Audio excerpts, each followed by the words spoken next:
গল্পের সওদাগর চ্যানেলে আপনাদের সবাইকে স্বাগতম।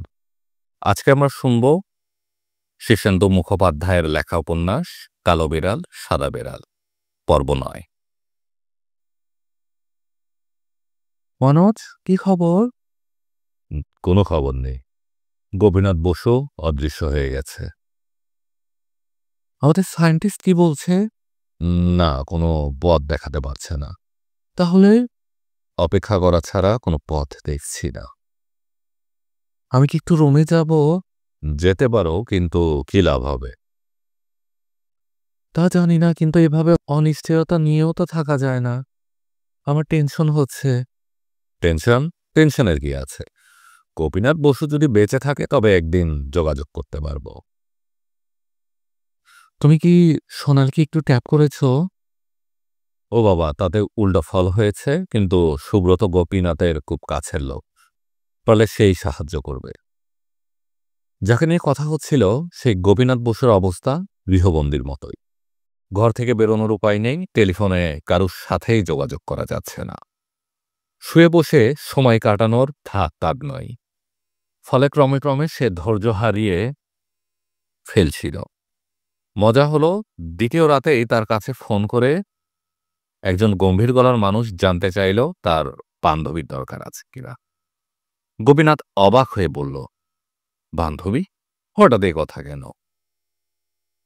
টেনশন কাটাতে বান্ধবী খুব সাহায্য করে। গোপীনাথের মনে হলো ফোনটা করেছে ওই দাতা, অর্থাৎ বাঙালি মাস্তানটি।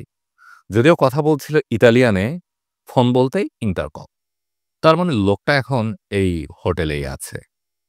গোপীনাথ বলল, আমার বান্ধবীর দরকার হয় না। আপনি হোমসেক্সুয়াল নন তো? না, এই প্রশ্নই বা কেন? আপনার সব খবর আমাদের জানা নেই বলে ভয় পাবেন না। বান্ধবীটি কিন্তু অন্য কোনো মতলবে যাবে না, শুধুই সঙ্গ দিবে। গোপীনাথ একটু দ্বিধায় পড়ে বলল, পাঠিয়ে দিন। বান্ধবী এলো 10 মিনিট বাদে। তাকে দেখে চমকে গেল গোপীনাথ। বছর 25-26 বয়সের চাবুক চেহারার একটা ইতালিয়ান মেয়ে, জিপসিদের ধরনের পোশাক পরা, মাথায় একটা ধাতুর তৈরি সাপের মুকুট। কটাক্ষ এবং লোল হাসির পর মেয়েটি বলল, পছন্দ? হ্যাঁ। রিংস? না। তুমি ড্রিঙ্কস করো না? না, আমার অভ্যেস নেই। তাহলে সন্ধেটা কাটবে কি করে? আমরা কথা তো বলতে পারি। কথা কথা দিয়ে সময় কাটানো যায় নাকি? জানা? কিছু অ্যাকশনও তো দরকার। নাচলে কেমন হয়? আমি নাচ জানি না। তুমি কি পণ্ডিত লোক? গোপীনাথ হাসল। পণ্ডিতরাও ফুর্তি করে, আমি আসলে ফুর্তিবাজ নই। তুই কেমন? সেটা তুমি আজ আবিষ্কার করো। মেয়েটা তার গলা জড়িয়ে ধরে বলল, বাহ, এই তো সুন্দর কথা। আমি আজ তোমার ভিতরে আগুন জ্বালিয়ে দিব, তুমি নিজেকেই চিনতেই পারবে না।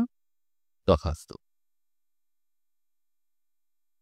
না, গোপীনাথের ভেতরে কোনো আগুনই জ্বলল না। মেয়েটি কিছু ছলাকলা করতেই গোপীনাথ খুব ঠান্ডা গলায় বলল, ক্ষান্ত হও, বৃথা পরিশ্রম করো না।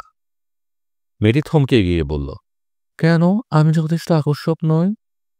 নিশ্চয়ই, তবেও ক্ষান্ত হও। আমি পরিশ্রান্ত, উদ্বিগ্ন এবং খানিকটা ভীত একজন মানুষ। এখন কোনো সুন্দরী মহিলার ঘনিষ্ঠ সাহচর্য আমি উপভোগ করতে পারছি না। মেয়েটা একটু হেসে বলল। মানুষ তো সব কাটানোর জন্যই মেয়েদের চায়। গোপীনাথ মেয়েটার দিকে চেয়ে বলল, তুমি কি জানো সেক্সের মধ্যে কতটা শরীর আর কতটা মন? মেয়েটা বলল, সেক্স তো শরীর মাত্র। গোপীনাথ মাথা নেড়ে বলল, সকলের কাছে নয়, আমার কাছে সেক্স অর্ধেক মন আর অর্ধেক শরীর। তুমি বোধহয় জ্ঞানী লোক। না, তবে আমি একজন মনোযোগী ছাত্র। তুমি বলো কি চাও? আপাতত আমি তোমার সঙ্গে বসে কফি খেতে খেতে একটু কথা বলতে চাই। মেয়েটা মুখোমুখি সোফায় বসে বলল, তবে তাই হোক। গোপীনাথ ইন্টারকমে কফির অর্ডার দিয়ে কিছুক্ষণ অপেক্ষা করল। এ হোটেলের রুম সার্ভিস খুবই ভালো। ঠিক 7 মিনিটের মাথায় একজন বেয়ারা এসে কফি ট্রে নামিয়ে রেখে চলে গেল। কফি খেতে খেতে মেয়েটি বলল, কি কথা বলতে চাও? প্রথমে জানতে চাই তোমার নাম কি? আমার নাম জিনা। তুমি কি কল গার্ল? খানিকটা তাই, তবে আমি চাকরিও করি। পুরুষদের খুশি করে বেড়াতে কি পছন্দ করো? মেয়েটার মধ্যে হঠাৎ যেন সব চঞ্চলতা থেমে গেছে। কফির কাপটা ঠোঁটের কাছে ধরে একটু ভেবে বলল, তুমি আমাকে নীতি উপদেশ দিবে না তো? না, ওসব আমার আসে না। খুব ভালো, কারণ আমি ওসব মানি না, যা খুশি করি। সবাই আজকাল তাই করে। আজকালকার মানুষ কিছু মানার ধার ধারে না। আমার একটা ছোট্ট জীবন পেয়েছে আর চারদিকের এই পৃথিবী। জীবনটা যতদূর পারি ভরে নেওয়াই তো ভালো। ঠিক কথা। জীবনটা যদি ভরে নেওয়া যায় তাহলে আপত্তি কিসের? তাও ঠিক। আচ্ছা, আমি একটা কথা জানতে চাই, তুমি কি এই হোটেলেই চাকরি করো? হ্যাঁ। কি চাকরি? Strip dance. দাতাকে জানো? মেয়েটা ভ্রু কুঁচকে বলল, দাতা? দাতা আবার কি? একজন ভারতীয়ই, আমার মতোই। না, আমি লুইজির বান্ধবী। লুইজি কি হোটেলের মালিক? ওর কাকা মালিক। লুইজির বোনকে চিনো? চিনি, কেন বলো তো? না, আমি একটা প্যাটার্ন বুঝবার চেষ্টা করছি। কিসের প্যাটার্ন? না না, ঘটনা বলি। কিরকম ঘটনা? একে বেশি কিছু বলে লাভ নেই, জানে গোপীনাথ, তবু কাউকে তার কিছু বলতে ইচ্ছে করছিল। সে বলল, তুমি কি সাহসী মেয়ে? তাই তো জানি। তাহলে তো তোমাকে বলা যায়, শুনবে? শুনবো। গোপীনাথ একটু ভেবে তার কাহিনীটা ছাক্কাট করে বেশ সংক্ষেপে বলল। তারপর জিজ্ঞেস করল, আমি যাদের হেফাজতে রয়েছি তারা কেমন লোক, তা কি তুমি জানো জিনা? জিনা কফির শূন্য কাপটা ট্রেতে রেখে বলল, এক কথায় প্রশ্নের জবাব হয় না। তবে লুইজি ভালো ছেলে। ওর কাকা হোটেল চালায় বলে গুন্ডা বদমাস এবং সন্দেহজনক লোকদের সঙ্গে সম্পর্ক রাখে। তবু বলতেই হবে, এমপ্লয়ার হিসেবে লোকটা তেমন খারাপ নয়। আমি লুসিলের কথা জানতে চাই। লুসিল? না, তার কথা আমি তেমন কিছু জানি না। লুইজির কাছে শুনেছি লুইজির কাছে শুনেছি তার বোন প্যারিসে থাকে। এই হোটেলে কোনো মাফিয়া বা গুন্ডার দলের নজর আছে কিনা জানো?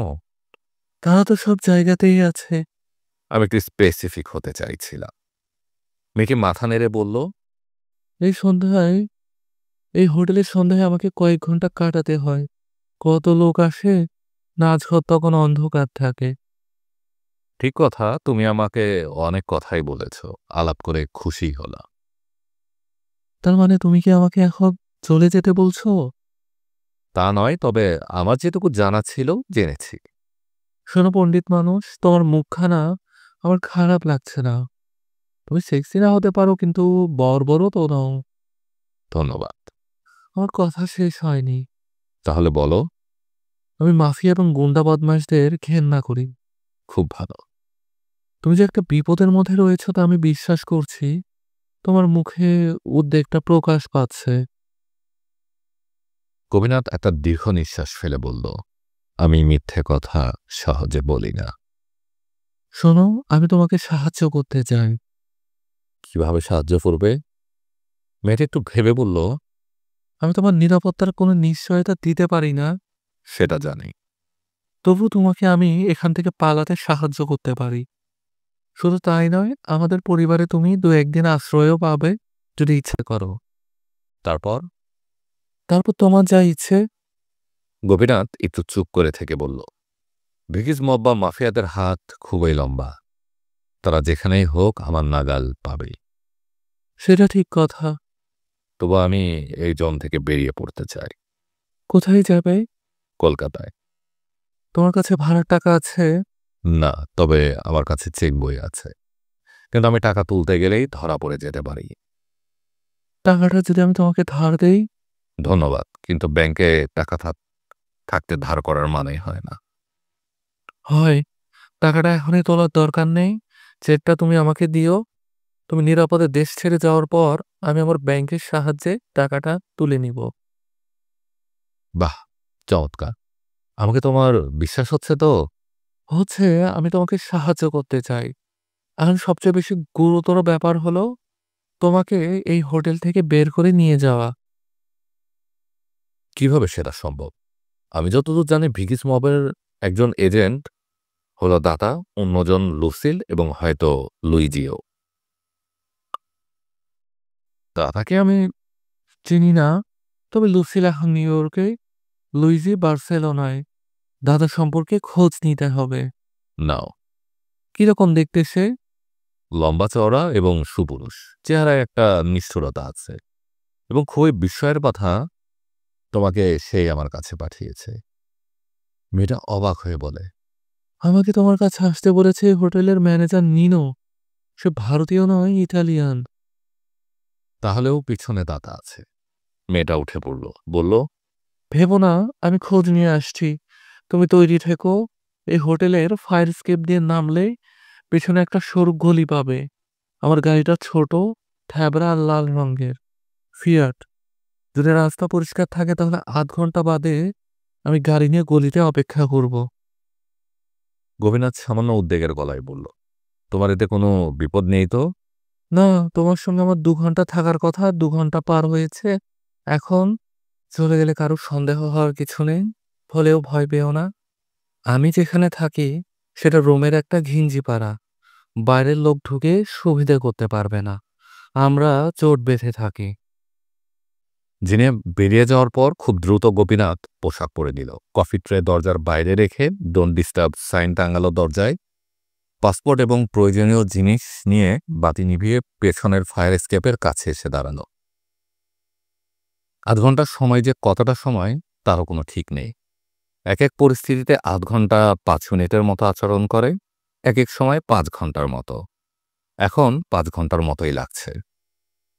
একজন অচেনা মেয়ের কাছে নিজেকে এতটা সমর্পণ করা কি বোকামি করছে না গোপীনাথ? এটা হয়তো এদেরই তৈরি করা ফাঁদ। গোপীনাথের এখানে তবু একটু নিরাপত্তা ছিল, এরপর কি হবে কে জানে। তবে তার তো জলে কুমির ডাঙায় বাঘ, এর বেশি আর কি বা হতে পারে। ফায়ার এস্কেপটা লাথি মেরে খুলে সিঁড়ি দিয়ে নামতে লাগলো গোপীনাথ। গলির মুখে কিছুক্ষণ দাঁড়াতে হলো তাকে। তারপর ডান প্রান্ত দিয়ে একটা আলো নেভানো ছোট্ট গাড়ি মুখ ঢুকালো গলিতে। স্ট্রিট লাইটের আলোয় লাল রংটা বোঝা গেল। সামনে এসে গাড়িটা দাঁড়াতেই দরজা খুলে জিনা বলল, উঠে পড়ো, কেউ এখন হোটেলে নেই। গোপীনাথ উঠে পড়ে বলল, দাদা কোথায়? খোঁজ নিয়ে জানলাম যে একটা জরুরি টেলিফোন পেয়ে একটু আগে বেরিয়ে গেছে। গোপীনাথ ব্যাগটা পিছনে রেখে সামনের সিটে জিনার পাশে উঠে বসল। জিনা গাড়ি ছাড়ল। আর ঠিক এই সময়ে গোপীনাথের হোটেলের ঘরের দরজাটা কেউ লাথি মেরে খুলে ফেলল। ঘরে ঢুকলো দুজন, তাদের একজন বেনভেনুটি, অন্যজন বাসিল। দুজনের হাতেই পিস্তল। চারদিক দেখে নিয়ে বাসিল বলল, বেনভনিটি, আমাদের কপাল নিতান্তই খারাপ দেখছি। বেনভনিটি বাথরুমে উকি মেরে দেখছিল, বলল, কপাল খারাপ বললে তো হবে না বাসিল, লোকটাকে খুঁজে পাওয়া না গেলে আমাদের যে কি হবে তা ভেবে দেখেছ? দেখেছি, কিন্তু ভাবতে চাই না। আর এসবের জন্য তুমি দায়ী বাসিল। মেয়ে ছেলে দেখলেই তুমি এমন চঞ্চল হয়ে ওঠো যে কাণ্ডজ্ঞান থাকে না। মেয়েটার সঙ্গে খুনসুটি করতে না গেলে সেদিন চিড়িয়া উড়ে যেতে পারত না। ভুল বেনুভূনিটি, তোমার ধারণা সম্পূর্ণ ভুল। ওদের একটা পরিকল্পনা কার্যকর না হলে আর একটা হতোই। আমরা ওদের প্রথম কৌশলটারই শিকার পেয়ে গিয়েছিলাম। বেনুভূনিটি ভ্রু কুঁচকে বলল, এখন কি করবে? অন্য ঘরগুলো খুঁজে দেখব, হোটেলটা তছনছ করব। দাঁড়াও দাঁড়াও, ফায়ার এস্কেপটা দেখো। কি দেখব? ফায়ার এস্কেপটা খোলা রয়েছে। হায় হায়, বলে বাসিল এগিয়ে গেল। ফায়ার এস্কেপ খুলে নিচের দিকে চেয়ে বলল, পরিশ্রম অনেকটাই বেঁচে গেল মনে হচ্ছে। হোটেলটা তছনছ করতে হবে না, আমাদের পাখি এদিক দিয়েই পালিয়েছে, অথবা তাকে সরিয়ে ফেলা হয়েছে। একই কথা বিনিভূনিটি, আমাদের গরদান ঝুপ কাস্টেই রয়ে গেল। এসব বিনিভূনিটি তলাটা একটু ঘুরে দেখে আসি। দুজনে নিচে নামল। গলির মধ্যে পা রেখে বাতাস শুকে বাসিল বলল, বিনিভূনিটি, পেট্রোলের গন্ধ পাচ্ছ? এই গলিতে সচরাচর গাড়ি চলাচল করে না, সুতরাং আমাদের পাখিটির জন্য কিছুক্ষণ আগে এখানে গাড়ি ঢোকানোর ব্যবস্থা হয়েছিল। গলিটা সরু, তাই নিশ্চয়ই কোনো ছোট গাড়ি। তুমি পুলিশে চাকরি করলে পাকা ডিটেকটিভ হতে। ডিটেকটিভরা বড্ড গরিব হয় বেনুভূমিটি। তুমি নিশ্চয়ই চাও না আমি দরিদ্রের জীবন যাপন করি। কিন্তু শ্রীযুক্ত গোপীনাথ বসুকে খুঁজে বের না করতে পারলে আমাদের দুজনকেই হয়তো ভিক্ষে করতে হবে। না বেনুভূমিটি, না। দলে নতুন এসেছ তাই জানো না। ভিখিরি হয়েও যদি বেঁচে থাকতে পারো সেটা তো পরম সৌভাগ্য। লোকটা যদি বিশেষ গুরুত্বপূর্ণ হয়ে থাকে তাহলে আমাদের দুজনকেই গুলি করে টাইবারের জলে ফেলে দেওয়া হবে। তাহলে কিছু করো বাছিল। হ্যাঁ, করতেই তো আসা। আপাতত চলো ম্যানেজারকে আর একটু করকানো যাক। দুজনেই ফিরে এলো ফায়ার এস্কেপ দিয়ে, আবার চারদিক দেখে নিল। তারপর নেমে এলো একতলায়, যেখানে তাদের দলের আরো জনাপাচেক পেশাদার গুন্ডা ম্যানেজারের ঘরে এবং দরজায় পাহারা দিচ্ছে। রেস্টুরেন্টের দিক থেকে নাচ গানের শব্দ এবং কিছু হল্লা আসছে। ভীত ইতালিয়ান ম্যানেজার সাদা মুখে নিজের চেয়ারে বসেছিল। বাসিলো মৃদু গলায় বলল, গোপীনাথ বোস তার ঘরে নেই। আমি আমি জানি না। না জানলে কি চলে? এত মাননীয় দামি একজন অতিথির খবর রাখো না। তুমি কেমন ম্যানেজার? বিশ্বাস করো, তার এখন ঘরেই থাকার কথা। একটু আগে জিনাটাকে সেবা করতে গিয়েছিল, 2 ঘন্টা ছিল তার ঘরে। একটু আগেই জিনা নেমে গেল। জিনাকে স্ত্রী বিচ করে? বাহ, তাহলে অতিথির জন্য আপ্যায়নের ব্যবস্থা ভালোই ছিল। হ্যাঁ, জিনা এসে বলল অতিথি ভালো আছে। জিনা কি রোজ গোপীনাথের কাছে যেত? না না, আজই প্রথম। অন্যান্য দিন কারা যেত? কেউ না, উনি বোধহয় খুব একটা সেক্সি নন। তাহলে আজ হঠাৎ জিনাকে দরকার হলো কেন? আমি জানি না। তাহলে কে জানাই? একজন লোক জিনাকে যেতে বলেছিল। লোকটাকে আমি আমি চিনি না, তবে তাকে দাতা বলে কেউ কেউ ডাকছিল। বাসিলোর ভ্রু কুঁচকে গেল। দাতা? কোন দাতা? তা জানি না। রিভলভারটা ম্যানেজারের দিকে আলগোছে তুলে বাসিলো বলল, ব্যাপারটা গুরুতর, বলো। ম্যানেজার তোতলাতে তোতলাতে বলল, বিগিজমো এর সর্দার। বলো কি? সে কোথায়? এখানে নেই, একটু আগে বেরিয়ে গেছে। মিথ্যে কথা। বিশ্বাস করো, তবে সে বেশি দূর হয়তো যায়নি, আসবে। আমরা অপেক্ষা করব। চিনার ঠিকানাটা দাও তাড়াতাড়ি। কোনো মহিলাকে এত জোরে গাড়ি চালাতে আগে দেখেনি গোপীনাথ, বিশেষ করে রোমের কিছু অপ্রশস্ত রাস্তায়। জিনা, তোমার সাহস আছে বটে, কিন্তু এটাই কি সাহস দেখানোর সময়? জিনা একটা মোড় অত্যন্ত তাচ্ছিল্যের সঙ্গে ফিরে গতি সামান্য কমালো। তারপর বলল, আমি বিপদের গন্ধ পাই। সেটা কি রকম? যখন গাড়িতে স্টার্ট দিচ্ছিলাম তখন হোটেলের চত্বরে 3টা গাড়ি এসে থামলো। একসঙ্গে প্রায় 8-10 জন লোক নেমে এলো। তাদের মধ্যে একজন আমার গাড়িতে অত্যন্ত অভদ্রভাবে উকি দিয়েছিল। কই, বলনি তো? তোমাকে ঘাবড়ে দিতে চাইনি। ওরা কারা? ওরা যাই হোক ভালো মানুষ নয়। এদের একজনকে আমি চিনি, তার নাম বাসিলো।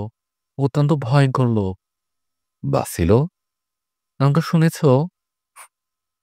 আমি অনেকদিন রোমে বাস করেছি, সুতরাং শুনতে পারি। নামটা চেনা চেনা ঠেকছে।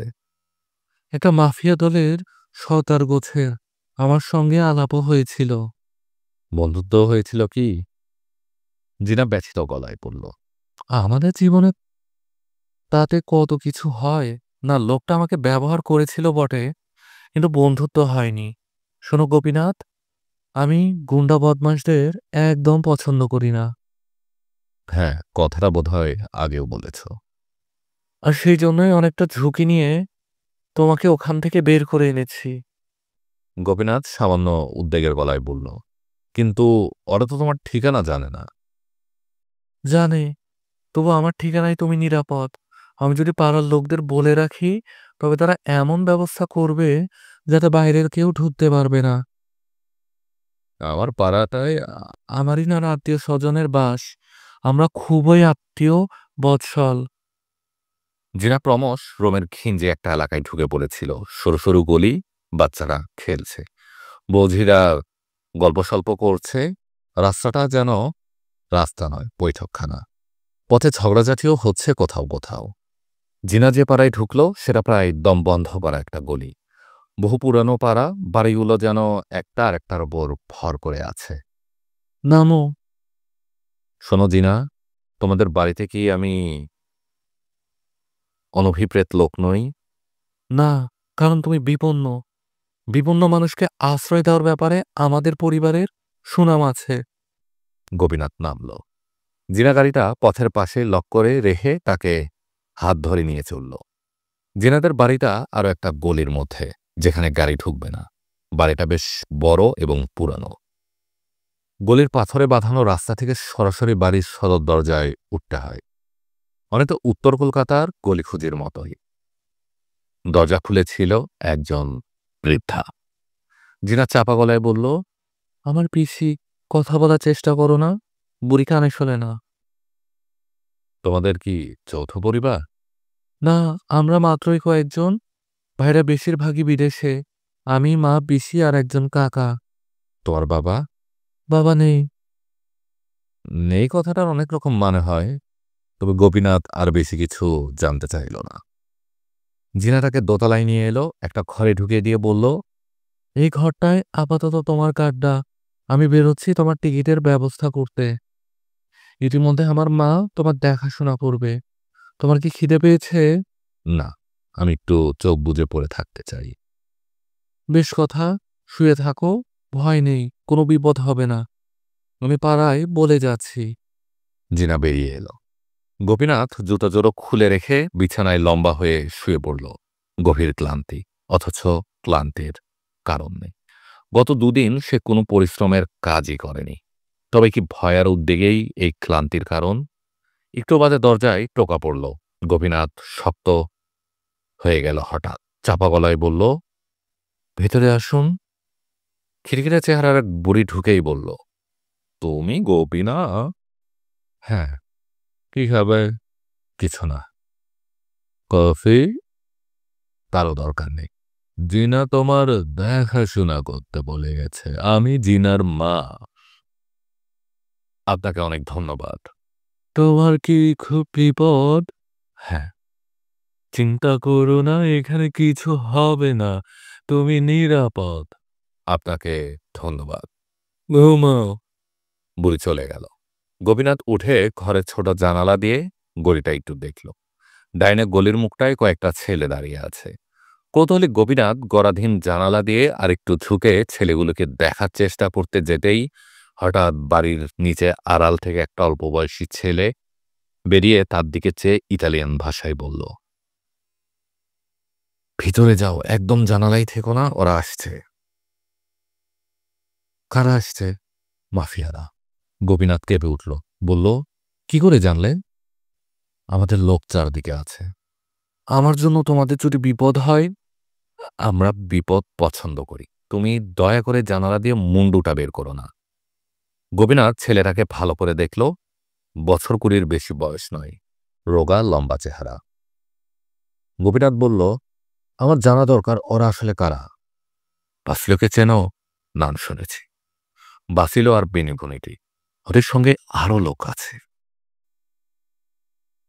ওদের কাছে আগ্নেয়াস্ত্র আছে, পারবে না। আগ্নেয়াস্ত্র আমাদের কাছেও আছে। তার চেয়েও বড় কথা, এফআরআই ঢুকবার আগে ওদের দুবার ভাবতে হবে। কেন বলো তো? কারণ এখানে বাইরের লোক সুবিধে করতে পারে না। গোপীনাথ ঘরের মধ্যে পিছিয়ে এলো। এভাবে পালিয়ে থাকাটা তার কাছে আবশ্যসিত বলে মনে হচ্ছে। কিন্তু বাসিলো কে তা সে ঠিক বুঝতে পারছে না। নামটা সে কার কাছে শুনেছে। ওদের কে লাগালো তার পিছনে? গোপীনাথ ফের বিছানায় এসে শুয়ে রইল। কিছুক্ষণ বাদে হঠাৎ একটা দৌড়াদৌড়ির শব্দ পেল গোপীনাথ। একটা শীষ দেওয়ার শব্দ। সে তাড়াতাড়ি উঠে জানালাটা ফাঁক করে চোখ রেখে দেখল গলিটা ফাঁকা। মোড়ের ছেলেরাও কেউ নেই। কিছুক্ষণ দাঁড়িয়ে থেকে গোপীনাথ দরজা খুলে প্যাসেজে বেরিয়ে এলো। এদিক ওদিক চাইতেই বাঁদিকে সিঁড়িটা দেখতে পেল সে। সিঁড়ি বেয়ে সোজা ছাদে উঠে গেল গোপীনাথ। ছাদ থেকে ঝুঁকে দেখল গলি ছাড়িয়ে আরেকটু দূরের রাস্তায় একটা গাড়ি দাঁড়ানো। দুজন লোককে নিয়ে কয়েকটা ছেলে। উত্তপ্ত কিছু কথাবার্তা হচ্ছে। এখান থেকে শোনা গেল না। গোপীনাথ তবু খানিকক্ষণ দাঁড়িয়ে রইল, কিন্তু সে ভুলেই গিয়েছিল যে সে খোলা ছাদে, তাকে রাস্তা থেকে দেখা যাচ্ছে। হঠাৎ দুম করে একটা শব্দ, আর শীষ তুলে একটা তীব্র গতির বুলেট তার মাথার পাশ দিয়ে বেরিয়ে যেতেই কাণ্ডজ্ঞান ফিরে এলো তা। সে বসে পড়ল এবং হামাগুড়ি দিয়ে চলে এলো সিঁড়ির মুখে। সিঁড়িতে দ্রুত গতিতে নেমে দোতলার প্যাসেজে একটু দাঁড়ালো সে। রাস্তার ওদিকে লোককে সে চেনে, এরাই আগের রুমিং হাউসটার করিডোরে বসে তাকে পাহারা দিত। মারতে চাইলে তখনই মারতে পারত। গোপীনাথের বিশ্বাস ছিল সাকিব বা ভিকিজমক কেউ তাকে মারতে চায় না। মেরে লাভ কি, বরং গোপীনাথ বেঁচে থাকলেই তাদের লাভ। কিন্তু আজ সে বিশ্বাস আর গোপীনাথের রইল না। বুঝতে পারছে তাকে খুন করার আদেশ দেওয়া হয়েছে। রাস্তায় আরো দুবার গুলির শব্দ হলো। জিনা যে আশ্বাস দিয়েছিল তা কতটা নির্ভরযোগ্য কে জানে। পাড়ার ছেলেরা হয়তো প্রতিরোধ করার চেষ্টা করবে, কিন্তু প্রবল প্রতিপক্ষের সঙ্গে পারবে কি? ঘরে এসে গোপীনাথ একটা চেয়ারে বসল। জানালার কাছে যেতে সাহস পেল না। একটু দূরে কোথাও আবার দুটো গুলির শব্দ হলো। নিচের গলি দিয়ে একাধিক দৌড়বায়ের শব্দ এক প্রান্ত থেকে অন্য প্রান্তে মিলিয়ে গেল। তারপরই তাকে চমকে দিয়ে টেলিফোন বেজে উঠল ঘরের মধ্যে। প্রথমটায় টেলিফোন খুঁজেই পেল না গোপীনাথ, তারপর পেল। দেওয়ালে ঝোলানো সবুজ রঙের টেলিফোনটা জংলা ছাপের ওয়ালপেপারের সঙ্গে এমন করে মিশে গেছে যে বোঝা যাচ্ছিল না। আমি জিনা, উত্তেজিত গোপীনাথ বলল। জিনা, এখানে ভীষণ বিপদ, গুলি চলছে। গুলি? হ্যাঁ, আমি অল্পের জন্য বেঁচে গেছি, কিন্তু তোমার পাড়ার ছেলেদের কিছু হলে আমার লজ্জার সীমা থাকবে না। জিনা শান্ত গলাতেই বলল, আমাদের এসব নিয়ে বাঁচতে হয়, তুমি ভেবো না। না জিনা, আমি বেরিয়ে যাচ্ছি, এর চেয়ে মরা ভালো। বের হওয়ার চেষ্টা করো না, মন দিয়ে শোনো। আজ রাত 12টা নাগাদ এয়ার ইন্ডিয়ার একটা ফ্লাইট রোম হয়ে দিল্লি যাবে। আমি তার একটা টিকিট জোগাড় করেছি।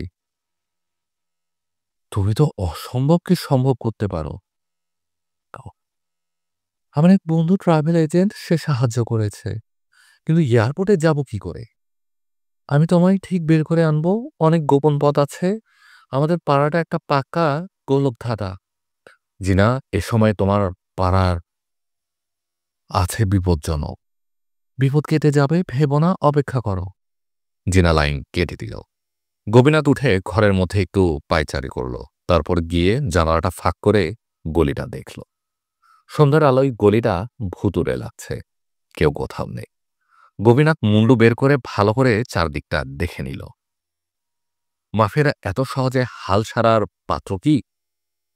দরজায় টোকা এবং জিনার মায়ের প্রবেশ, হাতে কফির কাপ। একটু কফি খাও, গোপীনাথ বলল। ধন্যবাদ, কফি না খেলেও চলত। তুমি নার্ভাস, কফি খেলে ভালো লাগবে, ওতে একটু ব্র্যান্ডি মেশানো আছে, খাও। গোপীনাথ কফিতে চুমুক দিয়েই বুঝল ভদ্রমহিলা চাঁদ শিল্পী। ব্র্যান্ডি মেশানো কালো কফি কিভাবে করতে হয় তা দারুণ জানে। গোপীনাথ বলল, হ্যাঁ, আমি নার্ভাস। আমি আপনাদের খুব অসুবিধায় ফেলেছি। ভদ্রমহিলা একটা দীর্ঘ নিঃশ্বাস ফেললেন, বললেন, অসুবিধা কিছুই নয়, আমরা এরকম বিপদে প্রায়ই পড়ি। নিম্নবিত্ত ইতালিয়ানদের অবস্থা তুমি তো জানো না। আগে আমাদের কাছ থেকে তোলা আদায় করা হতো। আন্তনিও সেসব বন্ধ করেছে। আন্তনিওকে? এ পাড়ার সেই মোড়ল, সেই সবাইকে এক কাট্টা করে একটা বাহিনী করেছে। মাফিয়া বিরোধী গোষ্ঠী। হয়তো শেষ পর্যন্ত পেরে উঠবে না, কিন্তু একটু প্রতিরোধ তো হলো। ইতালি শেষ হয়ে যাচ্ছে গুন্ডাবাজিতে। জানি, আন্তনিওকে আমার নমস্কার জানাবে। আন্তনিও যদি সফল হয়, তবে সারা রোমে এরকম প্রতিরোধ গড়ে উঠবে, দেখো। তাই। আর আন্তনিও যদি মারা যায় তাহলে কি হবে তা বলা যায় না। গোপীনাথ কফিটা শেষ করে বলল, উপায় থাকলে আমি আন্তনিওর দলে নাম লেখাতাম। শুকনো মুখটা হাসিতে উদ্ভাসিত করে জিনার মা বলল, তোমাকে ধন্যবাদ। আন্তনিও শুনলে খুব খুশি হবে। জিনা কি তোমাকে ফোন করেছিল? আপনারা শুনছিলেন শীর্ষেন্দু মুখোপাধ্যায়ের লেখা উপন্যাস কালো বেড়াল সাদা বেড়াল পর্ব 9। পরবর্তী পর্ব শুনতে আমাদের গল্পের সওদাগর চ্যানেলে চোখ রাখুন।